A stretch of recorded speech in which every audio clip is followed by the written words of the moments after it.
পরিণতি যখন শূন্য পর্যায়ে নেমে আসে তখন আসলে পদে পদে গ্লানি বইতে হয়। শাসকরা যখন নিজের চেহারা নিজের আয়নায় দেখে না, তখন একটা সময় সে আয়নার কাঁচগুলো টুকরো টুকরো হয়ে তাদের দিকে ফিরে আসে। আমরা সেই পরিণতিরই ভয় পাচ্ছি, এমন একটা পর্যায়ে এসে আমরা দাঁড়িয়েছি। বর্তমানে যে গণভোট নিয়ে যেই বিতর্কটি উঠছে, এই গণভোট একটি জনরায়। এই জনরায় একটা রাষ্ট্রের সাংবিধানিক ভিত্তি হলো গণতান্ত্রিক মত, জনগণের যেই সার্টিফিকেশন, সে সার্টিফিকেশন। এই জায়গায় আমরা দেখছি তত্ত্বাবধায়ক ব্যবস্থা, এই তত্ত্বাবধায়ক ব্যবস্থা নিজেই কিন্তু একটি সাংঘর্ষিক পর্যায়ে ছিল এবং সর্বশেষ যে সংশোধনীতে আমরা দেখেছি যে তত্ত্বাবধায়ক ব্যবস্থাকে তারা এমন ভাবে রেখে দিয়েছে বিএনপি যেন পুনরায় সেটা সংস্কার করে তাদের ক্ষমতাকে পাকাপোক্ত করা যায়, নিজেদের ক্ষমতাকে স্থায়ী করা যায়।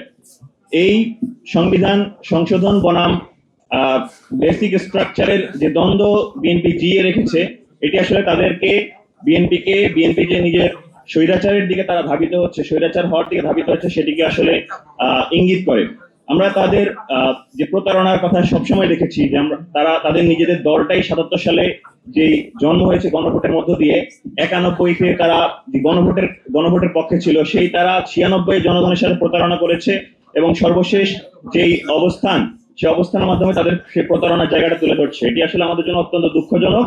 আমরা দেখছি তাদের পক্ষে যে রায় যায় সবসময়, সেই পক্ষের রায়ে তারা সবসময় সাথে থাকে এবং যখনই সেটা বিরোধী হয় তখন সেটা বিপক্ষে চলে যায়।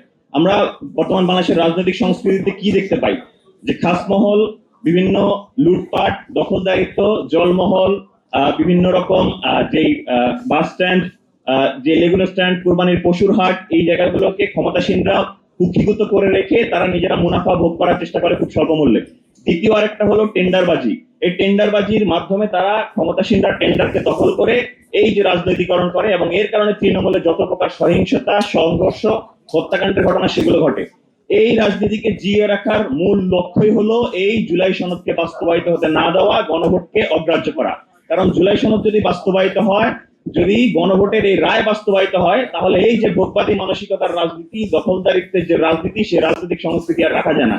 জনগণের যে সম্পদ, জনগণের কাছে থাকা যায়।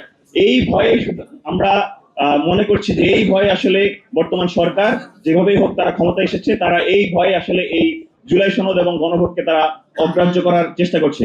আমরা আসলে ভয় পাচ্ছি এই জায়গায় যে যেভাবে দলীয়করণ শুরু হয়েছে বিশ্ববিদ্যালয়গুলোতে, আমরা ভয় পাচ্ছি বিশ্ববিদ্যালয়গুলোতে যেভাবে দলীয়করণ শুরু হয়েছে, বিনা নোটিসে ভিসি নিয়োগ করা থেকে সিটি কর্পোরেশনগুলোতে প্রশাসক নিয়োগ, সারা দেশের জেলা প্রশাসকগুলো নিয়োগ করার জায়গা থেকে যেভাবে দলীয়করণ শুরু হয়েছে, বিশ্ববিদ্যালয়গুলোতে হুমকির মধ্যে রয়েছে।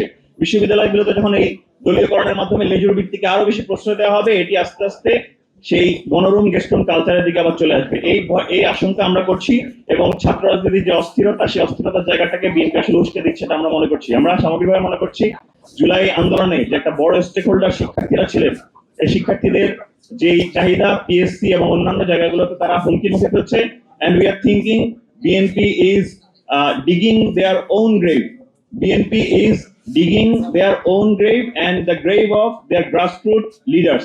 আমরা বিএনপির এই স্বৈরাচার হওয়ার পথে আমরা আশঙ্কা বোধ করছি। আমরা বিএনপির জন্য দোয়া করছি যেন তারা এই সুপথে ফিরে আসে, দেশের মানুষের জনরায়কে তারা উপেক্ষা না করে সেটির পক্ষে অবস্থান করে এবং বাংলাদেশকে সামনে এগিয়ে নিয়ে যাওয়ার জন্য কাজ করে। যদি সেই রায়ে তারা মত না দেয়, আমরা প্রস্তুত রয়েছি, আমরা বাংলাদেশের মানুষের স্বার্থ অধিকারে আবারও রাজপথে নেমে আসবো ইনশাআল্লাহ।